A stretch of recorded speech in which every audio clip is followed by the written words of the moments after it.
कई बार तो ऐसा होता है कि जिस केस में उसको रखा गया है, हो सकता है उसकी सज़ा उतनी ना हो जितने साल से बेचारा बंद है, या उसकी जमानत नहीं हुई है। अब बहुत सारे ऐसे केस हैं जहाँ पे बेल मिल जाना चाहिए, वो बेल मिलती नहीं है, हाई कोर्ट को फटकार लगाई जाती है, भाई आप अब सुन क्यों नहीं रहे। ताज़ा केस महाराष्ट्र का ही चल रहा है। मैं एक चीज़ और समझना चाहता हूँ जज साहब आपसे, क्योंकि आपने लंबे समय तक काम किया है, क्या कोई ऐसा मैकेनिज्म आप लोगों के सामने नहीं, जैसे आपको तो दिख रहा है सामने कि ये वकील बाबू जो है ज़बरदस्ती केस को खींच रहे हैं, या इस केस को अब इतना ज़्यादा ड्रैग नहीं होना चाहिए, तो कोई ऐसा सिस्टम मैकेनिज्म इन प्लेस नहीं होता है क्या जिससे इस बात को ट्रैक किया जा सके? नहीं, देखिए, सुप्रीम कोर्ट ने अभी एक केस में ऑब्जर्व किया है कि इस वक्त जो ज़रूरत है, स्पीडी ट्रायल एक्ट की ज़रूरत है, जिसमें जो डिले होती है उसकी अकाउंटेबिलिटी फिक्स होनी चाहिए upon the parties who have caused the delay in disposing the cases. तो स्टेप्स लिए जा रहे हैं, सुप्रीम कोर्ट बराबर ऑब्जर्व कर रहा है, और कोशिश हमेशा होती, जजेस की भी कोशिश यही होती है कि साहब जल्दी से जल्दी मुकदमे का फैसला हो, और जो भी होना हो वो कम से कम मुवक्किल को उतना रिलीफ मिलना चाहिए जी। लेकिन देर आर सर्कमस्टांसेस कि जहाँ पे अब मान लीजिए कहीं स्ट्राइक हो गई, अब मुकदमा सब तैयार है, वकील भी तैयार है, सब कुछ तैयार हो, मालूम हाँ स्ट्राइक हो गई। अब स्ट्राइक हो गई, कई दिनों तक स्ट्राइक चलती रहती है। फिर मान लीजिए दूसरा एग्जांपल ये लीजिए कि किसी के फेवर में इंटरिम ऑर्डर है, मान लीजिए टेनेंट के ही फेवर में इंटरिम ऑर्डर है, अब वो उसको प्रोलॉन्ग करने के लिए रिपीटेड एडजर्नमेंट्स लेता जाता है। जैसा मेरा इसमें सवाल मेरा इसमें जब बने, मैं दोबारा आपके पास आऊँगा तो इसको पूछूंगा कि ये सब चीज़ें हमको दिखती हैं, मतलब आप लोग हम लोगों से ज़्यादा कानून को समझते हैं, जब इतना ऑब्वियस दिख रहा है कि इसको ज़बरदस्ती खींचा जा रहा है, डेट्स पे डेट्स ली जा रही हैं और दी भी जा रही हैं, ऐसा नहीं खाली वकील बाबू ले रहे हैं, जज साहब दे भी रहे हैं डेट पे डेट, तो इसको क्यों नहीं रोका जाता? सर मैं दोबारा आपके पास आऊँगा, वजह फरमाते हैं जी, मैं दोबारा आपके पास आता हूँ।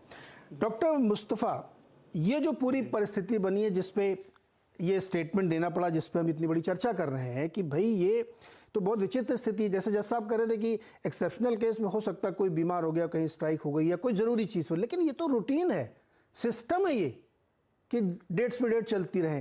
क्या आपकी रीडिंग क्या कहती है, इसके असली वजह क्या है कि वकील साहब 10 जगह बिजी रहते हैं, ये है, या कोर्ट्स के अंदर का कामकाज ही ऐसा हो गया कि अब इसके बिना काम ही नहीं चल रहा है? चिराग, आप मुबारकबाद के पात्र हैं कि आप इस मुद्दे पे चर्चा कर रहे हैं, लेकिन मुझे लगता है कि चर्चा वन साइडेड हो रही है।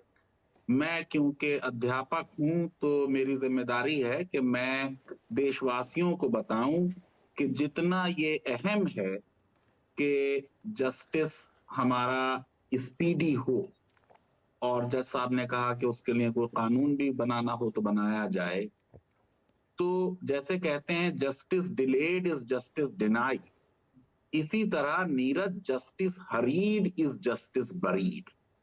तो जल्दी फैसला कर देना, क्योंकि हमको ये जो इतनी बड़ी संख्या है उस संख्या को कम करना है, ये भी अपने आप में न्याय नहीं होगा, बड़ा न्याय के साथ ज्यादती होगी।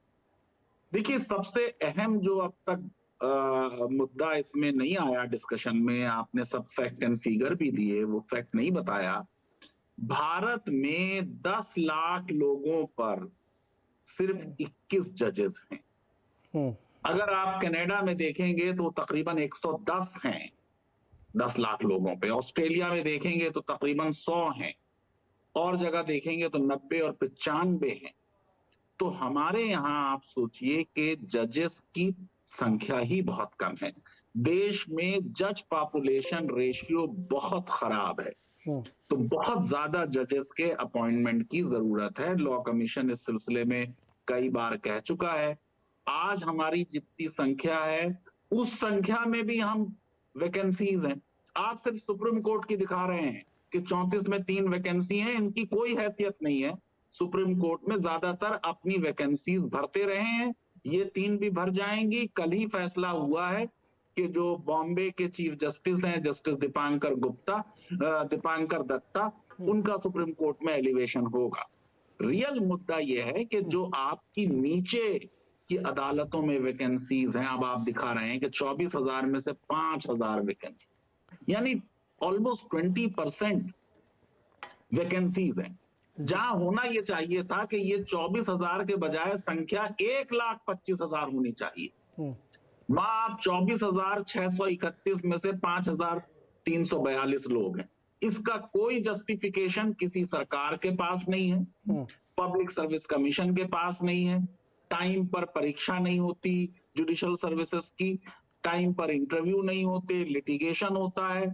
मैं समझता हूं कि सबसे बड़ी वजह ये है। जी, दूसरी चीज ये कि हमारे यहाँ ये भी समझने की जरूरत है नीरज, ये अभी डिस्कशन में बात नहीं आई, मैं क्योंकि संविधान पढ़ाता हूं तो मेरा ये दायित्व है कि मैं देशवासियों को बताऊं जो प्रोसीजरल लॉज हैं हमारे और प्रोसीजरल सेफगार्ड्स हैं वो भी बहुत जरूरी है। हमने देख लिया कि पब्लिक इंटरेस्ट लिटिगेशन में हमने जो प्रोसीजर है उसको वेव कर दिया, ज्यादातर उस पर ध्यान नहीं दिया, उससे बड़ी आर्बिट्रेरीनेस हुई है। प्रोसीजर जो है वो सेफ्टी वॉल्व है, उसको बहुत जरूरी है। अब लॉयर्स में आपस में ये कहा जाता है कि जब जज को ब्रदर कहे वो ब्रदर मीन नहीं करता, लेकिन लॉयर्स में जब वो ब्रदर कहते हैं वो ब्रदर मीन करते हैं। तो आपस में एक अंडरस्टैंडिंग होती है कि आप एडजर्नमेंट मांगेंगे, मैं अपोज नहीं करूंगा, क्योंकि दूसरे केस में इधर वाला वकील एडजर्नमेंट मांग रहा होगा और उधर वाला अपोज नहीं करेगा। जी, बहुत एक्सेसिव एडजर्नमेंट बुरी चीज है, लेकिन एडजर्नमेंट अक्सर देने में जजेस अब बहुत हेसिटेट करते हैं। ये वजह ये नहीं है, वजह ये आपने अभी देख लिया सुप्रीम कोर्ट में कि सिविल मैटर्स जो हैं उनकी तादाद 53,000 है।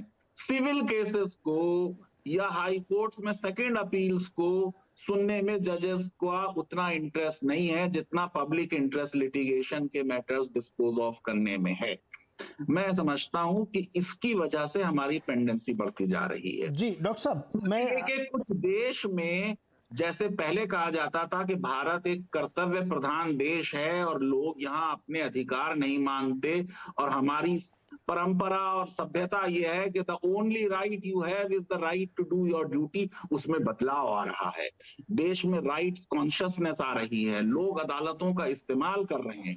तो मैं समझता हूं कि सबसे ज्यादा जरूरी चीज ये है कि जजेस की तादाद बढ़े जी, और हमारे यहाँ ये जो ओरल बहस की बहुत रिवायत है उसमें कुछ कमी आए। ज्यादातर मैटर्स में रिटन सबमिशंस के बेसिस पर प्रोसीजर। डॉक्टर मुस्तफा, मैं आपकी इस बात से पूरी तरह सहमत हूं, इसलिए